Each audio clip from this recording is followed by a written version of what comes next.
A big hi to all. This is Ashwat working as a growth for Amplers. In a podcast series, I'll be interacting with sales, marketing, and digital marketing professionals and take a little peek into their journey, which can help us to collaborate, learn, and unlearn from each other's success stories. On today's podcast, we have Vinay, who's much into sales. Hi, Vinay.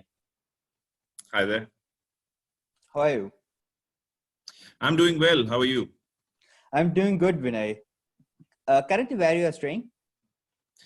I'm based out of Bangalore. Okay. And as you can see from the curtains behind me, working from home with the current situation that's on. Yeah. I think there are two more cases in Bangalore. New cases. Unfortunate, but true. I'm happy that everybody and all the professionals out there are doing their best to containing it. And well, isolation is the only key. Getting into the podcast, right? We would love to know about you, Vinay. Okay, so I don't want to drive in the fact that I'm experienced. My gray hair would tell you that I am. I'm the vice president, as you already introduced me, of Deskera. We are a cloud-based business suite company. We provide small to medium-sized businesses globally products which help them run their business. So our punchline actually is run your business. So that's effectively what we'd like small to medium-sized business owners to focus on, running their business and leaving the legwork of accounting, of sales, of buy, of procurement, of inventory management, of HR, payroll, managing the contacts, doing your marketing campaigns, all of that to technology enablers like ourselves. So that's what I think is best, Deskera is best defined as a technology enabler which assists small to medium-sized businesses run their business. Focus on operation. It's operating in locations? We have more than 17 offices globally. HQ is Singapore. We have a pretty widespread presence in Southeast Asia. So in that region, Deskera is pretty well known as the ERP of choice, as the CRM of choice. There are some inroads into India. We have a few offices in India, but most of the offices in India, other than our office in Pune, are new. Like the one in Bangalore is less than 2 years old. And our focus in the West, the Europe and the North American marketplace has just taken off. And the word just is relative. It's less than 24 months. So we've started focusing on those regions of the world in terms of diversification and growth. And that's what we intend doing over the next few years. That's good. That's good. Basically, I generally used to ask this question to all of the sales folks. And I think this question would be really interesting for you. The answer is going to be really interesting. Since you're a VP of a company, you got to handle many market over here, right? So what are all the typical challenges that you face, Vinay? Okay. So I'm not going to give you a pretty long-winded answer to that. Yes, it is true. I wouldn't possibly say markets. Currently, I'm very focused on the Americas. But previous to this, yes, there were roles that I've handled where I had to globally take care of revenue generation. So it is, I think, paramount for one to realize, especially in the sales fraternity, that people sell to people. So if you now take the person out of the sales process, it fails, and vice versa, of course. But the minute you have the person aspect and the buyer aspect, if that is watched very keenly, you start attuning your whole approach to the buyer, specific to the buyer's norms. the cultural aspects, what works in a specific region and in a specific geography. You start attuning your approach. And that's exactly why I think I dare say Indians have been a bit more successful per se in entering global markets, because I suppose adaptability, adaptation and adoption, very key words in the sales process. We tend to have, maybe it's a DNA thing, I don't know. We tend to have the ability to adapt and adopt very quickly. Yeah. Right. So I suppose, the minute I was flying into, say, Tokyo to meet with prospective customers there, I did invest time into understanding what are the do's and don'ts of somebody in Japan. When I was flying into different other regions of the world, Middle East, for example, it's very culturally different. People's approach to business and the professionalism, the definition of professionalism, what business ethics mean, etiquette means, everything is very different. A small investment of maybe a half hour or maybe 60 minutes for you to realize do's and don'ts will take you a long way in attuning your approach to that specific geography. It's not that difficult. It's not difficult at all, right? So that's effectively what I think. To be in particular, like you said, right, you went to Tokyo and you saw the differences of how people approach for a business. So what do you do? What is the research or study that goes behind before getting into that business deal or the stuff that you want to sell? Okay, so that isn't different. It's not different based on geography, Ashwath. A buyer is a buyer across the world. Okay. They have a specific set of, they have a specific set of things that they want to achieve. They have very clearly defined their needs, the reasons why those are needs. All of that is very defined. What their evaluation criterion are, again, very defined. Choice making, very well defined. So a buyer is almost a constant across the world. Why people buy is pretty similar, whether I'm selling into Japan, whether I'm selling into Southeast Asia, the Indian subcontinent, Middle East, Africa, Europe, or the Americas, it doesn't change, right? People are trying to fulfill a defined need. And the word defined now has multiple aspects to it, right? I mean, you need to know whether you can spend the money. So there's a budget allocation. You need to know how much of authority you have to make the decision. So you know where I'm getting to. There's the whole bank aspect to it, which I suppose has been what it is for multiple decades now. The bank check, right? Qualification criterion of how people buy. Now, that hasn't changed. That doesn't change geography to geography. The aspect to approaching a salesperson, and when you're a buyer, that is different culturally. So in Japan, for example, it is extremely focused on the respect that individuals give to each other. Yep. Right? Now you might say, hey, wait a second, but respect is universal. Absolutely, it is. There are cultures in the world which would effectively expect you to perform a certain set of acts. Like in Japan, it is customary to bow. You will bow when you meet an individual, and it is. I mean, I learned this. I did not know this, and unfortunately, Google was not too prevalent the first time I went there, so I couldn't learn it off the internet. So I think I learned it after my first meeting, because my local sales guy told me that if you're the vendor, it is customary for you, the angle of your bow to be lower than that of the prospect to the customer. So I didn't know that before, right? You are expected to bow a bit more than they have. So there you go. You quickly learn those cultural aspects and implement them. The meeting, the content of the meeting is pretty much the same. I mean, the presentation, how you present how you establish your company's credibility, your offerings credibility, how you tackle and equate your offering set to the need, and how it fulfills the need from a timeline perspective, from a budget perspective, from a just progression perspective. All of that is pretty much the same across the world. I haven't seen that very different. In the Middle East, for example, to give you one more anecdote,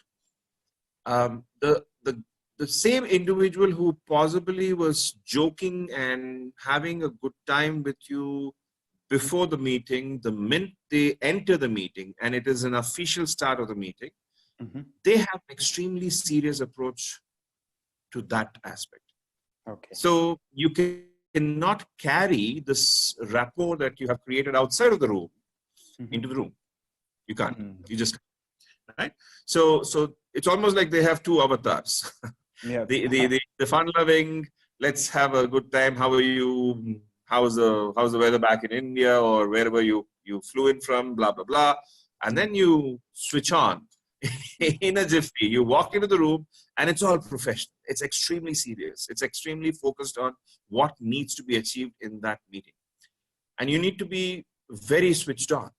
You can't continue chilling. Yeah, or joking, right? So adapting is a major challenge that you face, right? I'm sorry, adapting. Yes, I mean, yes, I'll have to admit it is. It is. So this podcast would be listened by most of the sales and marketing professionals. So is there a particular tip that you want to deliver through this podcast, Vinay? Okay, so most sales advisory, so people with gray hair, tend to focus on activity of sales, right? So there's a lot of advice out there into right from market research to lead gen, to cold calling, to nurturing, to how do you prospect and how do you approach, how do you write a proposal, a bid, right down to the point of negotiating and winning. There's a huge amount of advice out there. I can talk hours together about it, but I won't today. So I would like to focus on the one piece of advice I'd like to give every sales individual out there is to focus on data.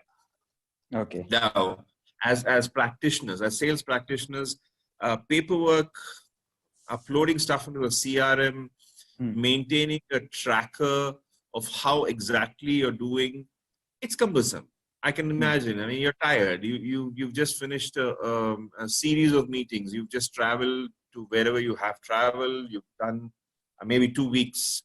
I don't know, 30 meetings day in, day out. And now you're trying to make notes and you just like, leave me alone. Which is why a lot of questions arise in terms of the disciplinary aspects of salespeople. There's a lot of people in offices saying salespeople are not disciplined at all. They do a fantastic job generating revenue, but generating data, generating notes, filling in CRM, it's something that they just leave for later, which is kind of true. So I would advise everybody who's maybe junior to me in the sales world to focus on data. It's not to just follow the process laid out by their respective organizations. Data, if followed, assists you in being a better salesperson. Yep. And it's an amazing thing. I realized it. One of the bosses who I believe is I dare say is a mentor. I haven't asked him to be one, so hence I'm taking him as one.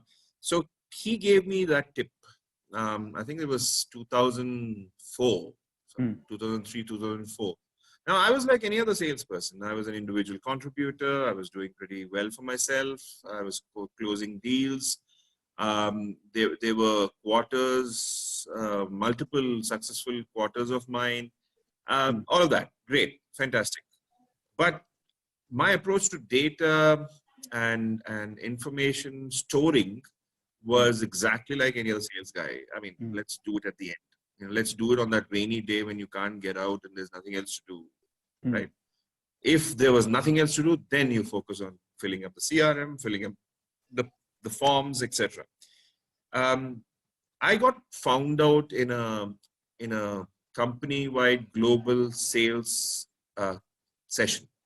It was being conducted by the CEO. The CEO asked me a question specific to what I'm doing, specific to my pipeline, and I thought I gave a very smart-ass answer. I got beaten black and blue for it, literally. But the question was very straightforward about pipeline, and I gave a year-on-year growth metric of how my pipeline has, compared to the last year, increased, and it is now at, I don't know, 250 or 260% more than what it was last year. That was not what it was. I was asked. I was asked a very simple pipeline-related question, and I gave. I thought it was very smart. I got kicked. I got kicked in an open forum by the CEO of the company. Not a good thing, right? Luckily, I was performing, and hence, I didn't get fired or something. But the president of the region that I was reporting to took me into the room, and I think the next 5 minutes changed my life. He was very sweet. He didn't want to continue the brutal assault because he knew I was already hurt. So he said, "Look, Vinay, you're a great sales guy. You've done lots in a vertical that this company has not achieved much. You've effectively done a lot in the few years that you've been here. The one piece of advice, and I want you to take this to heart, and I also learned it slowly but surely, is focus on data. Focus on sales data, your personal sales data, nothing else. I'm not the company, not what's happening in general, what's happening inside the CRM, only on your personal data. And understand it, because your data is talking to you.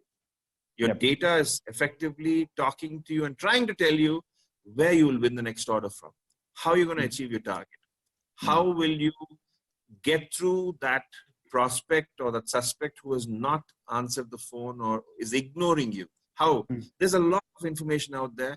All you need to do is be data centric.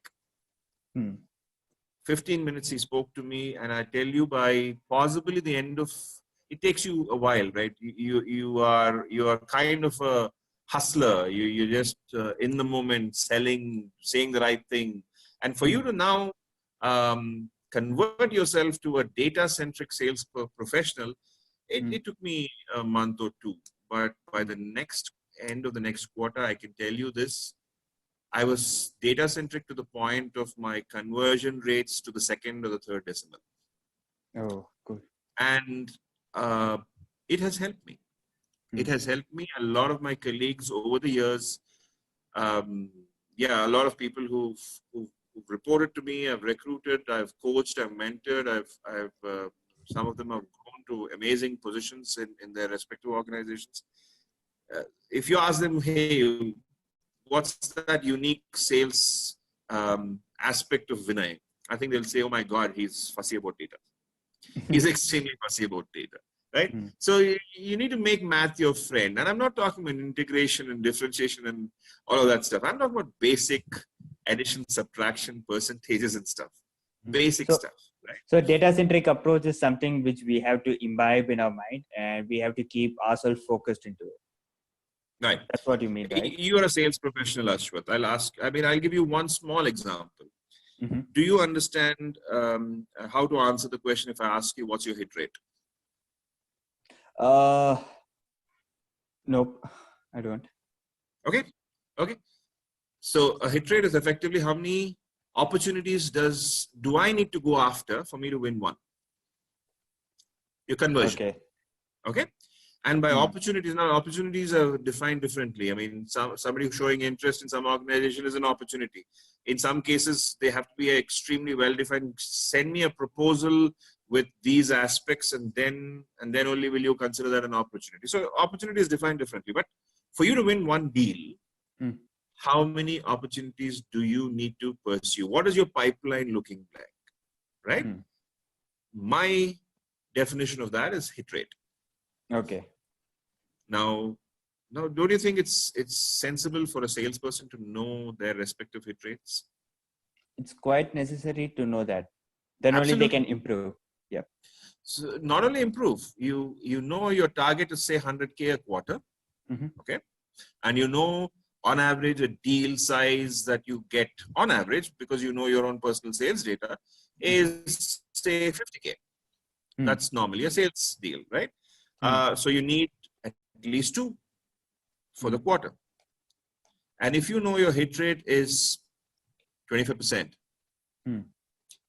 then logically I should be after 8 deals multiplied by 4, a factor of 4.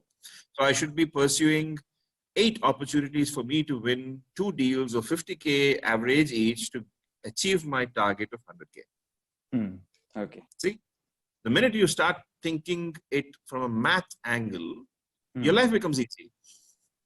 So your pipeline now for a 100K output has to at least be 400K. Okay. Right? So that's effectively how you start thinking. Now then you have the third dimension of time. Okay, how long does it take for me to close a deal?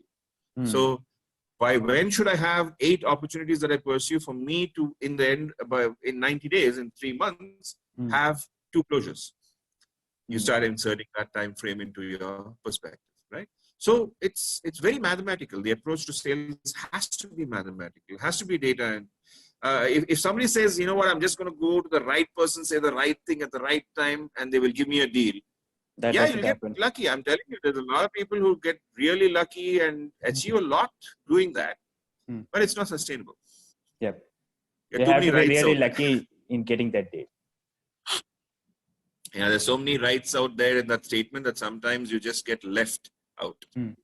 Oh, thanks, Vinay. Thanks for sharing the tips for salespeople. Moving on, like, since you are into sales domain for considerable amount of years, you would have gone through many sources, channels, and industry leaders to gain knowledge or imbibe knowledge within yourself related to sales activities. So let us know, like, what are all sources you go through on your day-to-day basis. Okay, I spoke about what my professional friends and my professional family in organization would say about me if you ask them for one aspect of Vinay. Personally, if you ask my friends' actual family, they'll say that this guy never stops learning. Yeah. So for me, learning is, I just don't get satisfied. Satiation is unfortunately not a gift I've been presented with as yet with regards to educating myself. So, and I don't say it from the angle of just imbibing knowledge or certifications or degrees. It's about bettering how I do stuff, right? It just drives me. It just drives me. So I made a pact with myself that every year of my life, not only will I achieve obviously stuff, sales revenues and commissions, and achieve some coveted positions and pats on the back from my seniors and respect from my colleagues. But I told myself and made a pact that every year I'm going to learn something, right? So I kind of, I believe I have remained true and true to that pact that I made with myself. So I never stopped. I graduated with a computer science degree. I finished my MBA. I have an advanced diploma in systems management. I have certifications. I can't call myself a DBA, but yeah, I have certifications in most of the databases. I am a Lean Six Sigma black belt. Oh, cool. Due to paucity of time, I haven't had the ability to finish and put a DR in front of my name. But yes, I'm a PhD scholar. I have, I think I have, I can say I have successfully finished my, all the necessary curriculum-based aspects of my PhD. Mm-hmm. And my research is unfortunately taking longer because of what I do, my day job, and how I do it. It's something that I just need to get done. But yes, I haven't stopped. And every day of my life, I tend to read. Now, there's a lot of people who respect the written word, right? I do too. I have but I tend to be more online than print.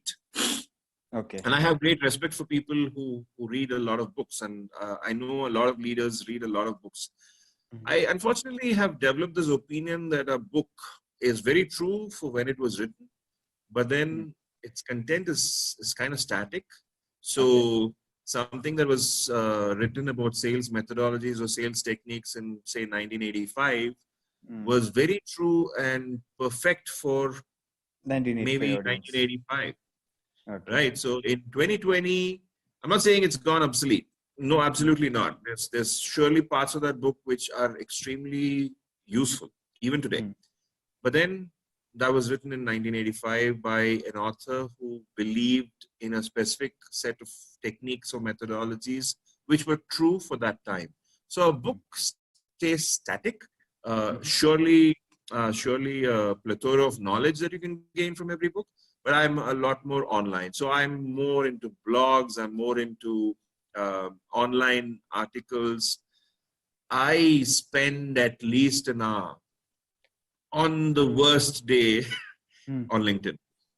And I'm not spending time on feeds. I'm spending time on blogs, on articles written by people all across the globe. So if you ask me, can you name 2 or 3 people?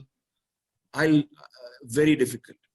Okay. Very, very difficult. There's people who I have great respect for, and I surely will read stuff that they have written. So there's this gentleman, Mike Uncle in the US. He's a co-member of the Sales Enablement Society that I'm also a part of.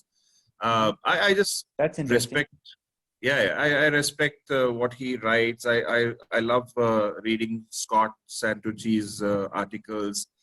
But then I'm giving you 2 names. There's at least 2,000 others who I read. So I'm agnostic to people. I'm only very focused on work, what they've written. So what is that one particular blog that inspired you throughout your sales journey? Oh, wow. Okay.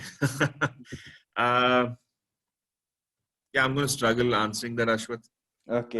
There's stuff I read yesterday which drives me today. There's stuff that I read 6 months ago which still drives me. 6 years ago still drives me.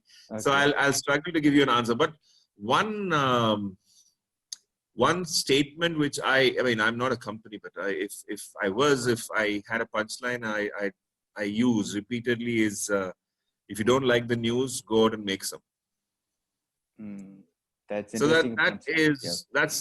that's something that's driven me. Like, do something. I mean, you've been bestowed with this life to achieve something. I mean, just living in the shadows, yeah, you'll get through. You know, absolutely get through life. You will still have a decent life. You'll have a few laughs. You'll have the same challenges all of us face, etc., etc., etc. But if you are driven to constantly do something, innovate, think, try something new. Don't be afraid to try something new. Check it out. I think your life will be a lot more interesting. Yep. Especially it seems like if you don't have a door, build one. Yeah. It's like an opportunity-driven quote. Yeah, absolutely. Since you came up with sales enablement, right? I'm very curious to know what is exactly sales enablement is, and how do you put into process in your organization? Okay.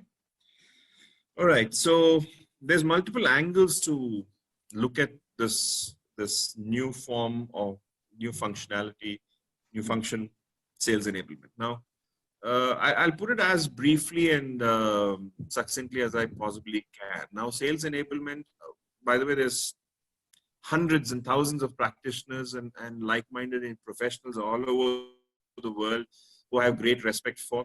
Whatever I'm going to share in the next minute or two is my opinion. Okay. I consider myself one of the initial, I won't say thinkers, but initial practitioners of this function, sales enablement. So I always had this thought process that, okay, all of us agree that the biggest expense to a company, any organization per se, is the sales department. Yeah. Right? There's multiple very expensive departments, but sales is always looked at as a very expensive department. But it's okay because it's a profit center. It gets you your revenues, right? Now, a department of sales has multiple constituents. I mean, I say this with great respect for everybody else, but suddenly you start looking at the sales department and the guy who actually gets your revenue. Let me not be genderist here. The professional who gets you revenue, lady, gentleman, whoever it is looked at as the hero, right?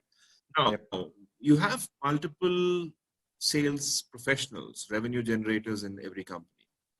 But if you ask any colleague of yours, any acquaintance of yours, professional acquaintance of yours, can you name a couple of extremely successful salespeople in your organization over time?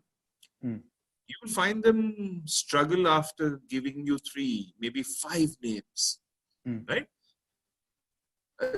These are names that stick to memory because these guys are stars. They walk into rooms and the room just starts noticing them. These people know exactly how to crack deals, how to win deals day in, day out, right? So, but then are they actually limited to 3 or 5 people? They aren't. There are departments in some cases where you have revenue generator numbers in thousands. Smaller organizations where you possibly have maybe 10, 15 salespeople, right? But how come only 2 are stars? How come only 3 are stars? Are the rest of them failures? Are the rest of them on the verge of losing their jobs? Not really. No. Not really. Right? While there are those key top 2% of salespeople in every organization, the rest of the sales force, I'm not talking about the bottom 20%, but there is a large belly in every sales revenue generation department, right? The head and the bottom taken off. The belly consists, and I don't want to sully their performance by calling them mediocre. They're not mediocre. They get deals every month, every quarter, every year. They get deals and they have great months sometimes, but more average months most of the time. But they get you revenue, right? Which explains why they continue performing in the organization, etc., etc. If you don't perform and you're not doing well, I suppose either the organization makes a call or you make a call that maybe I'll work somewhere else, right? So how do you now ensure that this belly, this average performance can actually become something that's like a star? How do you make every average salesperson a star, right? The minute you start thinking on those lines, you start thinking and you start peeling the onion, the multiple layers that go into the sales process. It is not just looking smart, saying the right thing at the right time to the right person and then cracking a deal. Yeah, that happens too, but that's not what the sales process is all about. A sales process is almost like a science. There is a meaning to every step. There is a reason why something has just happened. There is absolute planning that is required for you before you embark on the next step, right? So it is something that you need to carefully and very intricately think of and perform, and then you end up with a deal, right? Now, you can't leave all of that to the sales guy. Yeah, he is one human being. She or he is one human being, right? So enable the sales process. Enable the sales process. And this starts right from getting on the right talent. Right from getting on the right talent, coaching, mentoring them, ensuring that they are in sync with the organizational aspects of GTM, of approaches, of offering set. at all points of time, right? Knowledge keeps, memory keeps waxing and waning, right? You might be fresh out of a training module, and you know exactly what you've been taught, but 3 months later you might not so. You might be a bit gray on some of the aspects that you learned 3 months ago. So it has to be constant. This aspect of knowledge also. Great. So you have equipped this individual. Fantastic. So you've trained this individual. Fantastic. Now, which kind of organization is the right kind of organization for us to sell our offering set to? Needs research, right? With geography, research. Okay, I've located a geography. I located a specific set of kind of a sweet spot in terms of who is my right target audience. Fantastic. Who within that organization? Is it the CEO? Is it the CFO? Is it the IT manager? Who are you going to?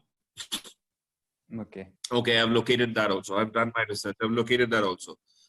Now, can I establish an appointment so that I capture an hour of that individual's time? Right? Okay, I've done that. How am I going to use that hour? What am I going to say during that 1 hour? What collateral, what artifacts, what messages am I going to share with this individual? A lot of research has happened to get to, right? What am I going to use that hour for? Yep, that's a crucial part. Right? So as I mean, okay, so I finished my meeting. What happens next? How do I follow up? What templates do I use? How do I ensure that this stays warm and keeps moving forward in the sales cycle? How do I do that? What is the process to follow? Who is now supervising or reviewing or constantly with a finger on the pulse of whether everything that you've now set in motion, all these processes that you've set in motion, which logically should end in a deal, are actually happening. Who does that? Right? So it is sales enablement is enabling the sales process. It's almost taking any individual who is customer facing and enabling that individual to get to an almost guaranteed deal. With deals, there's nothing guaranteed. All of us know it. You don't need to have a lot of experience or gray hair to know that. But that's why I use the word, the prefix almost. If every process which a lot of gray cells and brilliance was put into creating, devising, deploying, and ensuring that it is followed,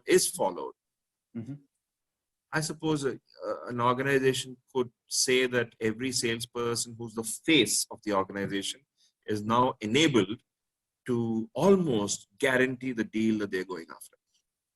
So this whole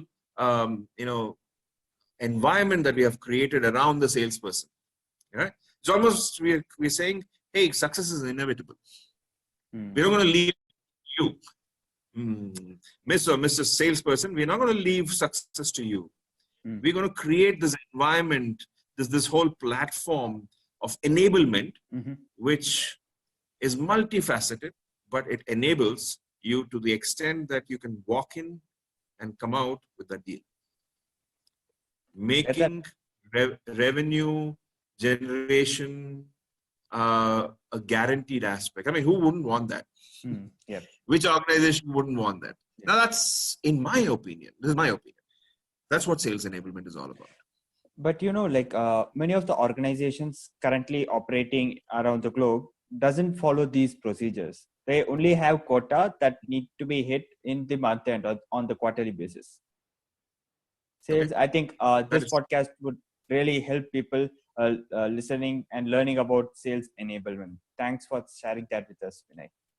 My pleasure. I mean, I'd just like to add, a lot of people, a lot of organizations look at this newfangled term that they're starting to hear very often these days, sales enablement as a phrase.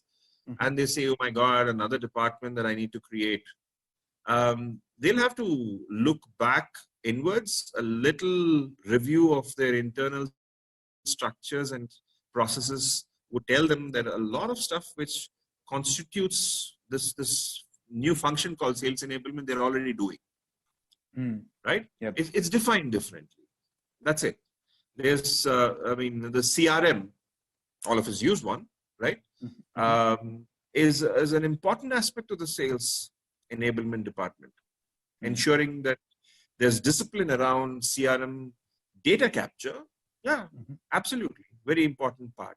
Ensuring that salespeople's knowledge is constant with the exact offering set and everything, value of all the features of the product or the service or the package service that the company offers, to ensure that I know exactly what the product is all about.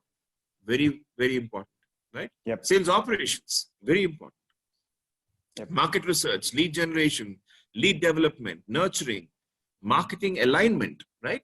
All of this, very important. Now, every organization does all of this, most of this. So for organizations not to invest into sales enablement purely because they feel, hey, wait a second, that's going to be a new department, I'll have to start from scratch. They'll just have to revisit their internal processes and they'll discover that a lot of what I've just spoken about or what sales enablement is all about, they actually are already doing. They just need to make it cohesive. They need to bring things together. They should, it needs to fit, right? They need to bring all of these enabling functions of sales under one umbrella and call it sales enablement. That's all. That's all that they need to do. It's an interesting takeaway. Thanks for sharing that with us, Vinay. My pleasure. On a pleasure note, right? Like we have been talking about sales for a long time. I just want to move into a personal takeaway for all of the listeners.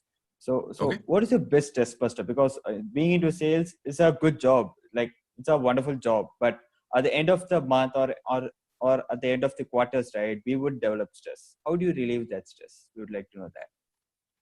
Oh, yeah, good question.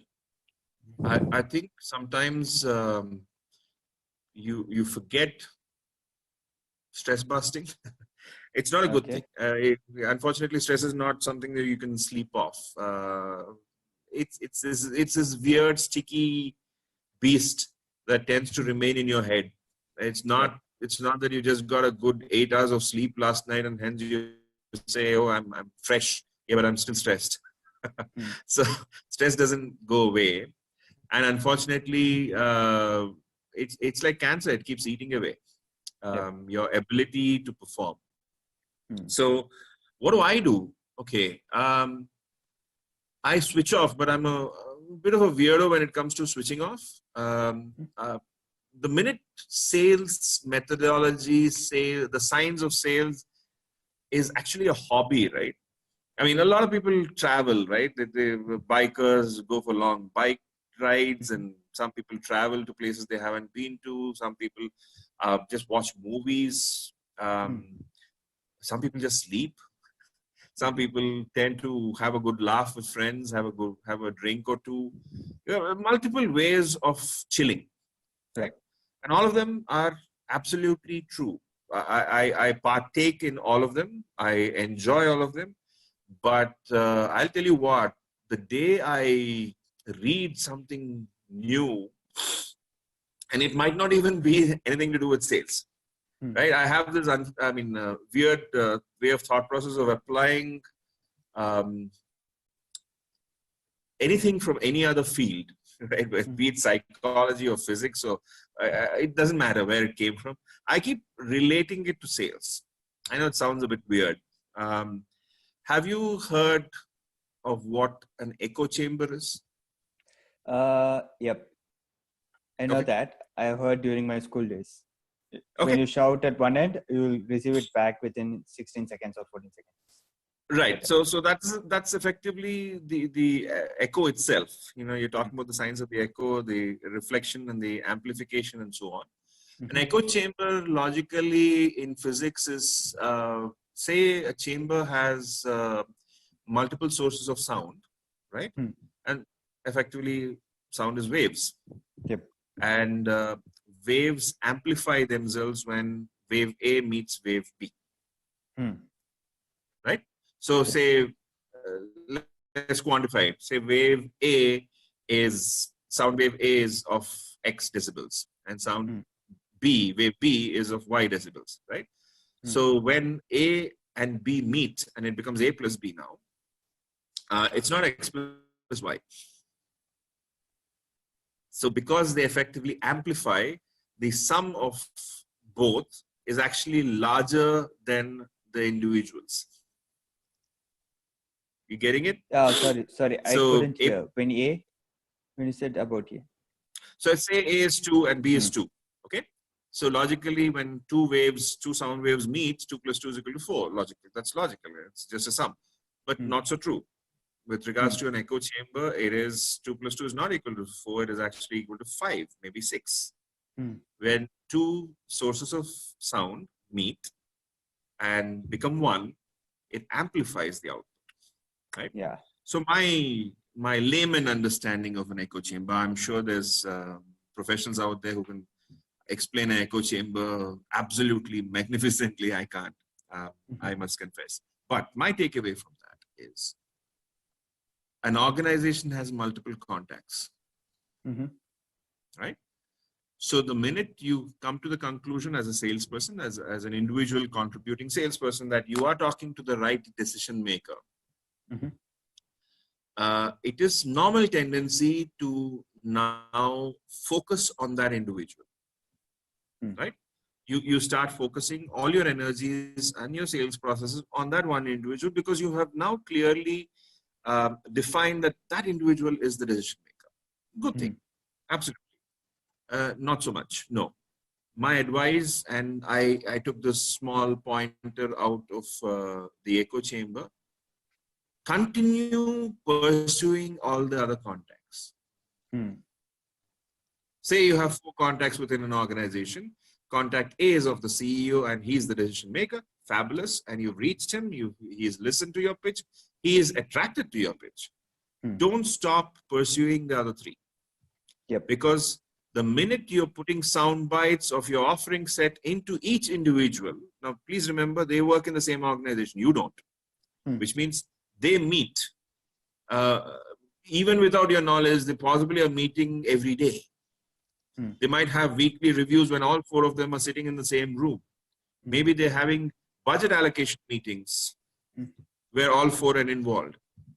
Now you want all 4 of them in that chamber to talk about our product. To talk about you.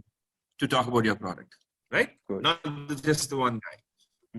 So that's how I now start relating this echo chamber into sales. When you said echo chamber, right? Obviously, when you said call me a weirdo. Huh? When you said echo chamber, right? Sorry? When you said echo chamber, I could relate it into some other way. I thought about partnerships, business partnership, which could bring synergy within our teams. Did you notice that when you started thinking in that direction, Ashwath, you had this ray of, I know, positive energy in your head, right? You heard of echo chamber, nothing to do with sales. It doesn't appear in any sales book per se. And then you start off, hey, wait a second, let me apply it into my daily life. Alliances, partnerships. Okay. So echo chamber is equal to, can be applied in alliances, right? So what they hear, they amplify and push to the next level.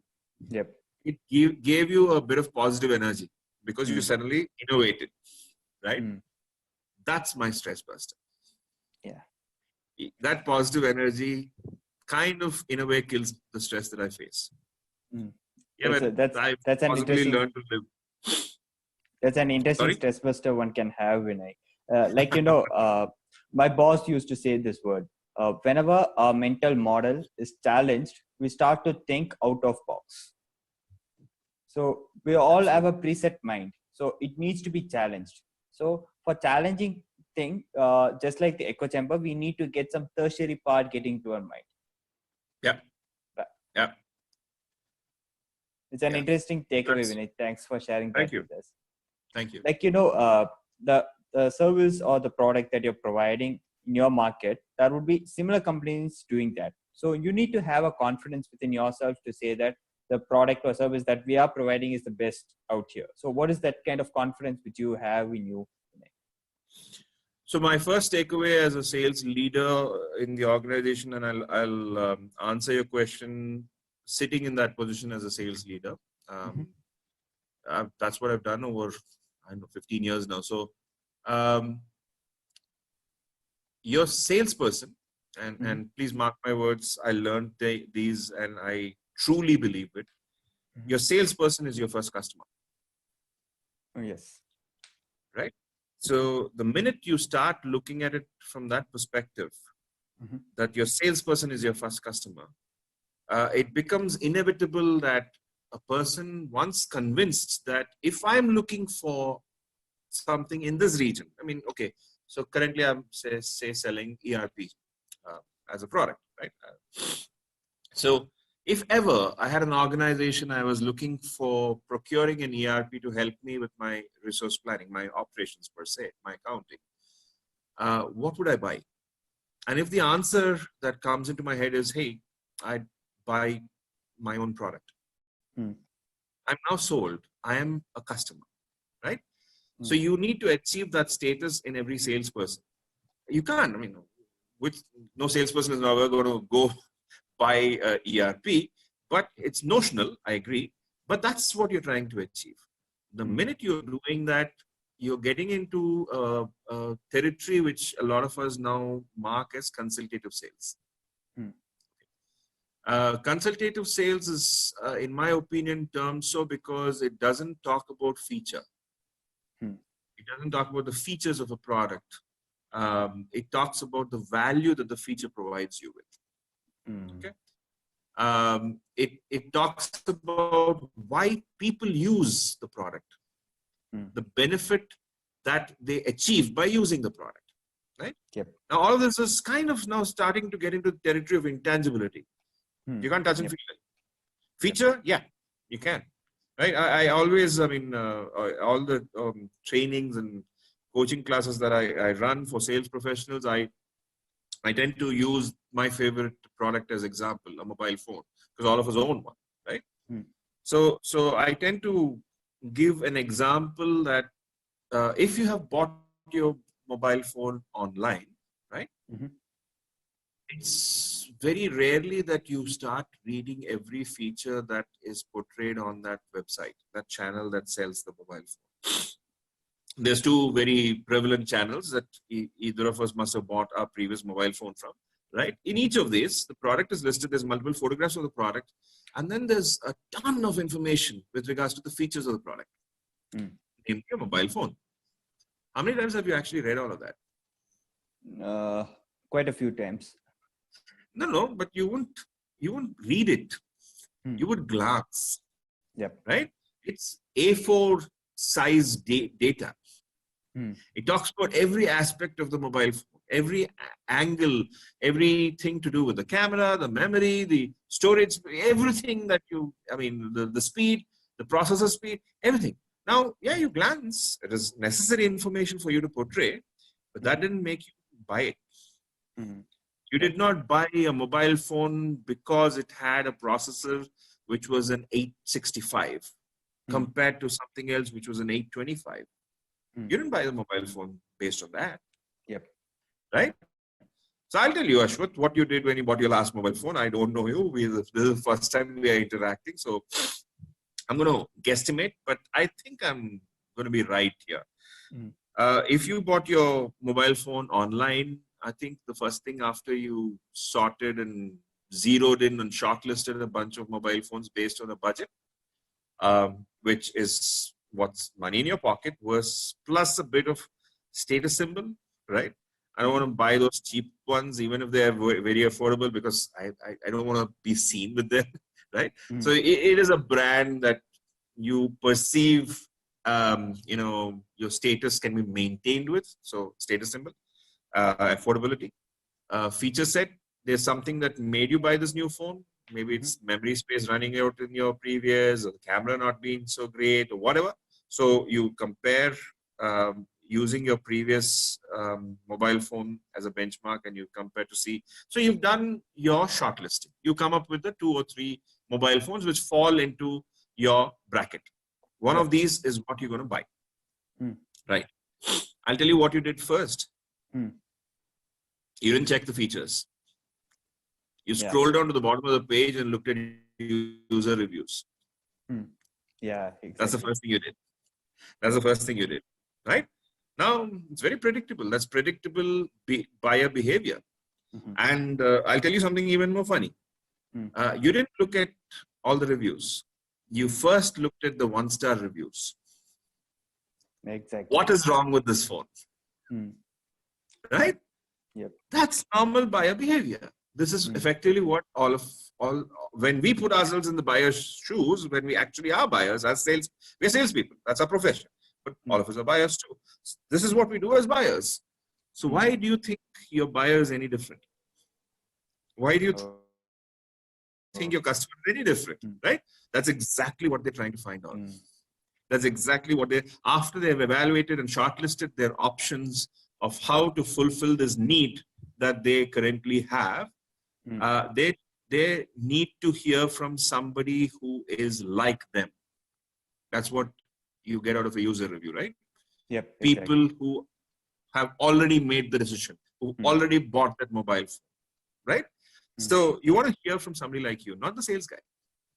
Not the sales. I mean, which salesperson on this planet is ever going to say, yeah, mine is possibly the 5th best solution? Your solution is always number 1. It's always ranked number 1. It's the best solution that is available out there, right? The only thing better is sliced bread. Possibly that's it. Mine is the best. Every solution is the best. So you'd rather hear from somebody who bought it, right? Customer references. Now coming back to our daily life of being salespeople, that's why your customers ask you for customer references. That's exactly why they want to listen to people like them who are using your solution, who made the call. Why did they make the call? What exactly is it that they achieved by making the call? What is the benefit that they're achieving out of it, right? So these aspects are important. So coming back to your question, the minute you make your sales force your first customers, notionally, they're focusing on consultative sales and they're focusing on the benefit that will be achieved by your future customer, currently prospective customer, through the value that the features bring in, not the feature itself. The feature, I have not bought my mobile phone because it has a 16 MB camera. No. I bought my mobile phone because it takes great pictures. The 16 MB is a feature. Great pictures is the value. So that is effectively what you need to focus on. That is how you start making competition almost immaterial. You focus on your value. A lot of sessions I've attended which are in a way futile is killing competition. You can't. They have their positives. You have your positives. You focus on yours. The notion that I will come first or I will win if he loses, right? Yeah, that's kind of true, but that's not how you make a process. You make a process to win, no matter who else is participating. You don't make a process to make others lose. So this whole let's kill competition, I get the meaning of it, but I think it's futile. You train, focus, coach, mentor, and be on top of always ensuring that your salesperson, every salesperson of yours, is your first customer. They approach and they think and they perceive your product or your offering as something that they would buy. Then passion is inevitable. Passion is inevitable, right? You believe so much in the product or your offering that the minute you start speaking about it, I mean, what's your hobby, Ashwath? What's your hobby? I used to play violin and I like to program as well. So I'm a programmer. Okay. Let's talk about violin playing. If the topic of our chat today, Ashwath, was violin playing, and I have no clue about it. I've seen a violin from a distance. I enjoy the music, okay? But I've never played it, never. But if I ask you to talk about it, you know the passion that comes out when you start speaking about something that you so totally believe in, inevitably your hobbies that you tend to be very passionate about. That's how a sales pitch needs to be. How you speak about violin playing is how you would speak about your product. Why don't you believe in it? You so focused on it. You're so into it. And that's how you kill competition. I love what you said. And on a personal note, since I have been dealt with a lot of salespeople, all of the salespeople used to say, like, customer testimonials gives them the confidence, and Okay. the different from what you said is like, have an attachment, have a passion related to it, so that Okay. your confidence will get boosted up. Yeah. It's an interesting Absolutely. takeaway, Vinay. It's an interesting takeaway. We would My like to pleasure. have a final message or note to all of our podcast listeners from you, Vinay. Okay. Right. That's a tough one, man, for somebody who loves speaking. Finales and final messages are very tough. Keep learning. Keep learning, because there's no end to acquiring better ways to sell. I have a favorite statement, which possibly is a title to most of my presentations when I'm doing whether I'm doing guest lectures in universities or whether I'm talking to sales professionals from other companies. Sales is not about selling. It's about making people buy. And that is the title to most of what I believe in, talk about, write about, present. It's all about the buying cycle. The minute you put yourself in the buyer's shoes, sales becomes very, very, I don't want to use the word easy. It is not. Sales is always a science that is a challenging one. But the minute you start focusing and putting yourself in the buyer's shoes, sales becomes logical. Yep. You're doing the right thing. Right? So I think that's my final message. Focus on the buying cycle. Sales cycle is a part of your DNA already, right? Don't go through the motions and the steps that relate to you as steps of and processes of the sales cycle. Find out what the buying cycle is. Please understand that that individual is also a human being, is also a professional, is also somebody who's getting paid to do a job, just like you are, right? He also loves it when his boss says, well done. He also loves it when he gets an amazing appraisal. He also wants to leave a legacy behind that he chose and bought and implemented the best solution that is out there. He's kind of you when you were a buyer. The minute you start putting your thoughts in line with the buying of what you're trying to sell, not just the push of selling constantly, I think sales becomes extremely logical. And I totally believe that the logical salesperson is a lot more long-term than the loud hustler. I have greater respect. Both are successful, right? No disrespect for the hustler. They are extremely successful. I have tons of friends who are hustlers and who have made amazing wins in their day and amazing case studies themselves. But I have a bit more respect for the logical salesperson who knows why she or he is doing what they're doing. I loved what you said. Focus on buying cycle instead of selling cycle, because buying cycle would give you a clue like how your customer approaches to you, and in turn like how you can sell your product to them. That's an interesting message. That's an interesting message which can be reached to all of our listeners. Thanks for taking part in Amplus Buddy podcast. Thank you so much. Have a good and a safe time. Yeah, sure. Safe is really important word these days. It is. I'm sure we'll come through it.